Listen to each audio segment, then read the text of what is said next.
What's up, everybody? Before we get to the steak and potatoes of this video, and I will put a timestamp in the pinned comment where I begin talking about the Vegan Cyclist, so feel free to skip on ahead. But I just wanted to tie up a few loose ends when it comes to this last few videos that I had made. Oh boy, so I asked the question, right? Do you think it's more reasonable to believe that somebody wrote Romeo and Juliet and Don Quixote, or is it more reasonable to believe that due to a whole bunch of random copying errors by some Spanish monks in Spanish when it comes to Don Quixote, that novel turned into Romeo and Juliet? Now, this is the dishonesty of atheists, right? Hashtag not all. Simple question. Easy to answer. They didn't even touch that one. You could answer it, right? There's only one obvious answer. And then you could go on and tell me how the analogy is wrong, why we can't compare the two, right? Why these are completely different concepts. Or you could explain to me, as Julia does over here, how do you go from a reptile that lays eggs and doesn't breastfeed to their youth to mammals who give birth and do breastfeed their offspring? It doesn't make any sense. How does that happen? How many morphological changes does this require, right? Name the changes. Give me a time frame. Name every single morphological change necessary for this to occur, yeah? Tell me what the tell me why. Tell me why this happened randomly, right? What was the impetus, if any, for any of these changes? Explain to me how before, a lizard became a mammal, what reason or what was the environmental pressure for that to happen, right? And explain to me, why dogs, for example, haven't developed wings yet. I mean, we've been tossing frisbees at them. We've been helping them, having them help us hunt birds, right? We've been having them jump and do all kinds of various activities. We've been asking dogs to get as close to flight as possible, and yet none of them have grown wings in the tens, if not hundreds of thousands of years that we've been asking them to leap, to become airborne. Not a single one of them has even grown a little quarter of a wing. And then explain to me what evolutionary adaptation a quarter wing would have when the goal, quote unquote goal, right? The environmental pressure, if you will, is to fly. Huh? And what's interesting is that this idea, which is bonkers anyway, right? It's nonsense. Completely irrational. But this idea seems to imply like conscious design, right? It doesn't seem so random anymore, at least not to me. Maybe I'm wrong about this. Because if the environmental pressure is for a dog to fly or whatever, right? Whatever truly happened. The lizard started flying, right? Lizards started flying. Dinosaurs turned into birds. Yeah, okay. I mean, come on, people. Really? Really? If that is the environmental pressure, right, for the dog to start flying, it's going to take, what, hundreds of thousands, millions of years? And it's going to take a bunch of wing-like things, little bumps on the back of the dog, whatever, right? Before it finally develops a wing and feathers capable of flying, right? This dog. It's going to take maybe millions of years and, well, I don't know how long. You tell me, Darwinist. You should know this, right? And a lot of intermediate forms that have nothing to do with flight are not capable of flying, right? So if the pressure is to fly, and the goal, if you will, quote unquote, is to finally have a winged creature that flies, what steers this creature to go through all this pain, suffering, and what would seem like a hindrance to its survival, right, for a long, long, long, long time before it could finally reach that quote unquote, it seems like a goal, right? It's like building a house. We suffer, we do this forever. We're going to spend a long, long time working on something that's completely useless, knowing that, well, one day we're going to be able to use it, right? That's the goal in mind. Well, the pressure, if you will, is to have a roof over our heads. So we suffer, we toil, we do all this stuff to finally have the finished product. But before we get the finished product, everything before that is just, it costs us, right? Time, money, effort, blood, sweat, and tears. But because we understand that there is a carrot at the end of the stick, we go through this, right? Why would a life form go through all of that without, on some level, reasoning that, well, the end goal is really what we're after here, so we're going to suffer in the meantime, right? It seems like there's some consciousness there, some, dare I say, designer, somebody making this happen, right? No, it's just random. It doesn't make any sense. It's this shit is so obviously bonkers, irrational, and silly to, like, the goal of Darwinists or atheists to ridicule religious people. And I'm not saying I agree with everything that religious people have to say, but the goal with this idiocy that you guys believe to attack people that believe in a designer or a creator, like, you've lost your fucking mind, right? Which is the more rational position? Like, be honest. Just be honest. You can still believe whatever the hell you want to believe, but just be honest about which is the more rational one. So I'm supposed to believe that the universe came into existence, all these beautiful, wonderful things in it, and this planet and beyond, from absolutely nothing and for absolutely no reason, right? I'm supposed to believe that happened, but to take water and turn it into wine, which is something we've been doing every day for thousands, if not hundreds of thousands of years, right? That's impossible. Like, I mean, come on, man, you're retarded. Straight up retarded. Anyway, the Vegan Cyclist. Unlike most vegans, this dude, he seems like a really nice guy. He doesn't throw his veganism in your face too much. He doesn't virtue signal, none of that nonsense. So he seems like a decent enough guy. But, he's still vegan. I guess he broke his femur or something. He had a little accident, which we will look at in just a second, and cracked one of his leg bones. So the guy, apparently, I don't really watch his videos. Here and there I've checked out some, but like, he's a serious rider. He's a strong rider, right? He's good at what he does. But like, it's kind of amazing how he's able to do what he's able to do with these twig legs of his, right? I mean, don't get me wrong, there is muscle mass there, but they're twigs, right? Which is probably why they're so fragile. Now, when you look at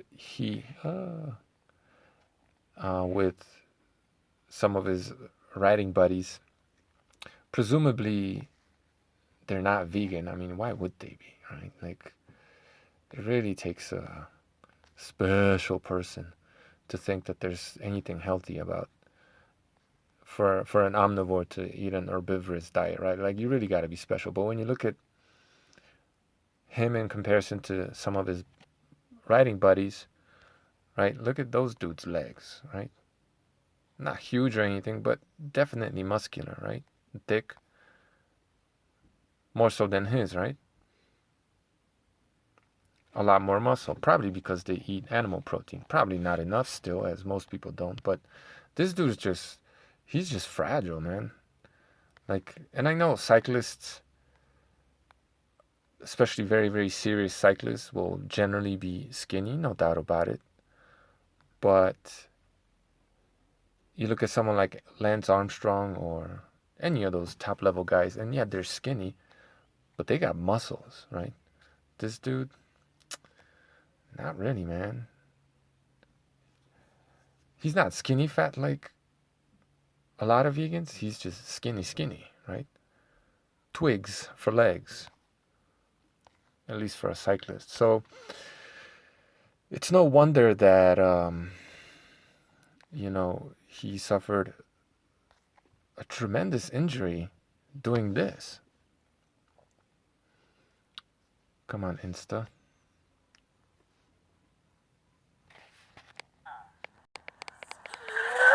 Oh, Jesus. Oh, man. That hurts just looking at it. Oh, my God. Oh, dude. You good? A week with nothing. No way, dude. Please tell me you got that on film. Please. Oh, fuck's sake. No way. Did you hurt yourself? Hold on. I hit my hip hard. Get up and start moving it. You might not want to, but you're going to need to. Oh, boy. Power sliding in? Yeah. No, just excitement. Buddy. Tyler, come on. We made I made it miles. so far, dude. I will not post this. Don't worry. I'm just going to give it to you. You got it on video, right? I didn't get the slide. I got it on the ground. Usually might have got the video. So he says that bone is in place, tendons are good, joint is fine, but he has a crack in his femur, I want to say. He's in a lot of pain. He can't really move around too much. It's not something you could put a cast on, blah, blah, blah, right? Yeah! Oh, Jesus. That's sort of an injury from that? That's like someone's grandpa tumbling down the stairs, which is far worse than this, right? And breaking a hip. I would think tumbling down the stairs is, but this is essentially the equivalent, right? He's got the bones or bone density, the strength of his bones is like the muscle mass of a grandpa. How old is he? 40? Late 30s or something? The dude is super fragile, right? Now, granted, this was after a 7-day ride, a grueling ride, I have no doubt. So I'm sure, his body pulled some minerals from his bones and I don't know, maybe he was weakened in some way, shape, or form. Yeah, I mean, but still, to crack a femur doing something like this? Well, clearly he doesn't have enough padding, i.e. muscles or fat. And his bones are just that of an old man. They have to be. So, and again, I don't watch his channel, but I guarantee you he's just been dealing with injuries like crazy. I'm sure he has. Whether he's talked about it on his channel or not, man, I guarantee you this dude is all kinds of fucked up. And I say this because I've gone through something, very similar myself, as I talked about in the past. Even though I was a meat eater, it was mostly chicken and not that much, once or twice a week, basically. And as a cyclist myself, like my knees were wrecked.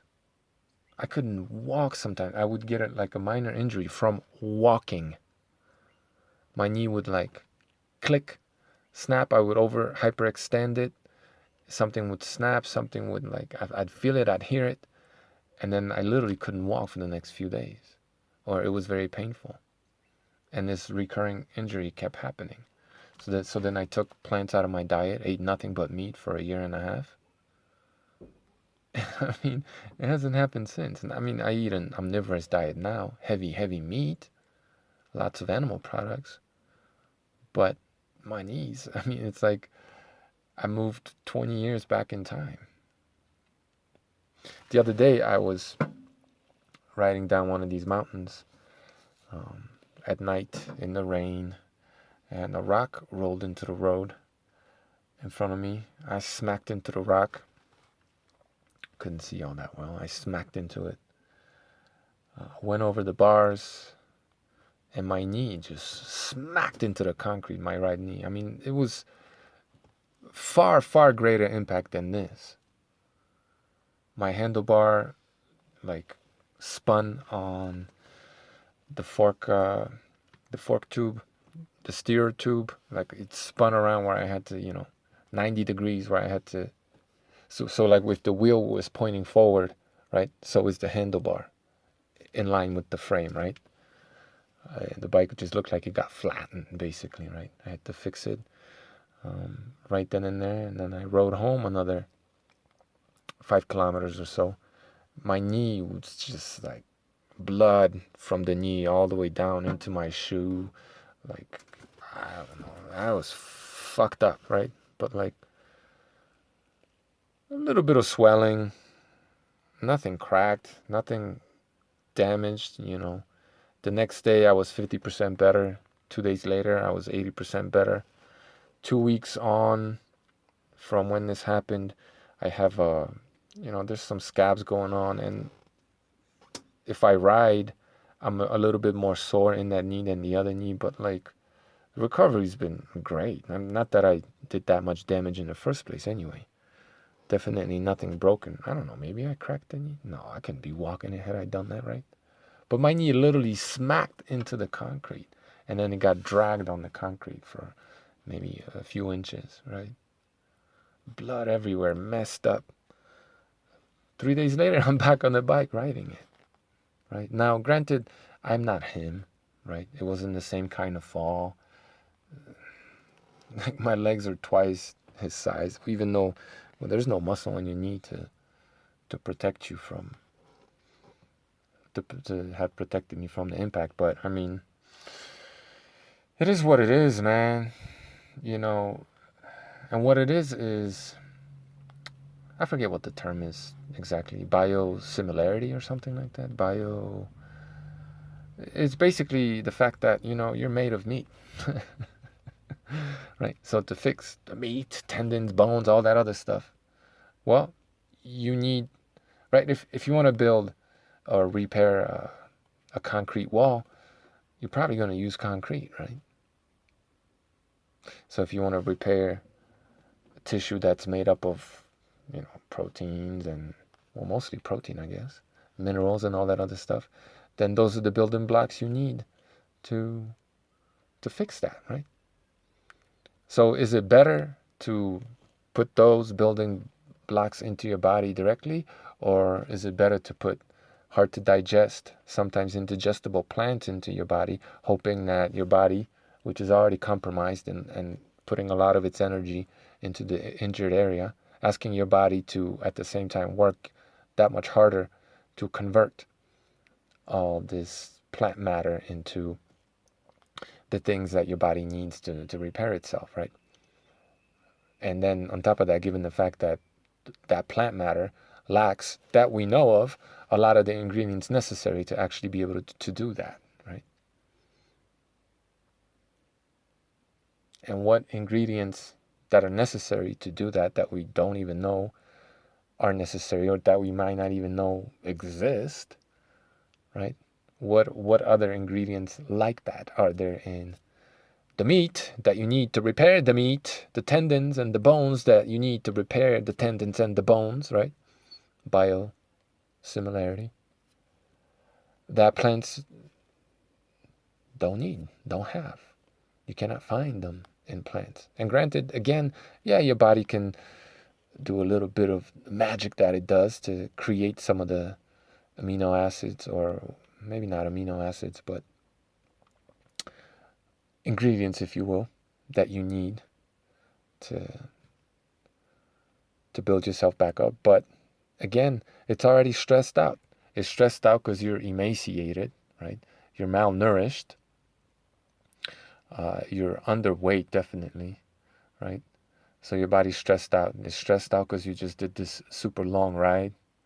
It's stressed out because it's not getting the nutrition that it needs in its natural form. So you give it big pharma trash, right? It's stressed out because you're injured. It's stressed out because you're stressed out because of all the stress. And then you're just pumping more stressors, such as the food, the trash that you eat, into your body to repair it. When it's asking you for mortar, and you're giving it fucking, I don't know.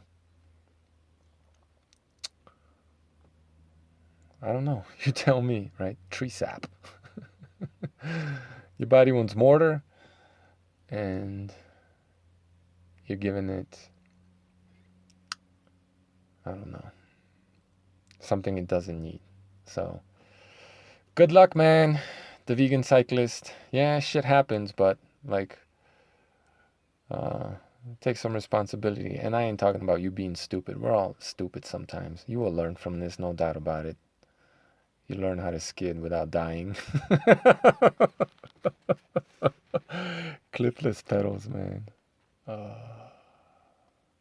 Side note, if you want to learn how to ride, like, become an expert on flat pedals and then go clipless. Anyway, yeah, man. Like, he's a pretty cool guy, and he is taking responsibility and beating himself up for it, no doubt about it. But I think he's still missing the point, man.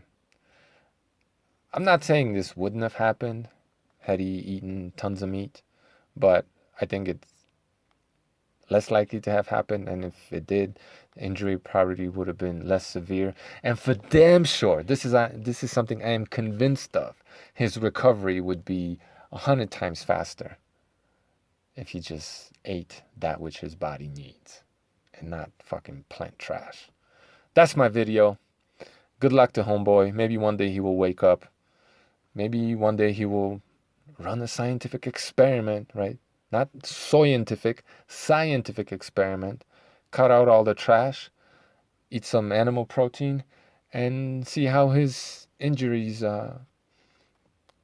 respond, how his body responds as he's getting older. But, that would require an inquisitive mind, an open mind, a little bit more responsibility, and definitely trust and belief in science. Something that, unfortunately, ideologues avoid like the fucking plague. That's my video. I've rambled long enough. Good luck to homeboy. He's a good guy in my opinion, but he's fucking up, man. For damn sure. Fucking up. Take care.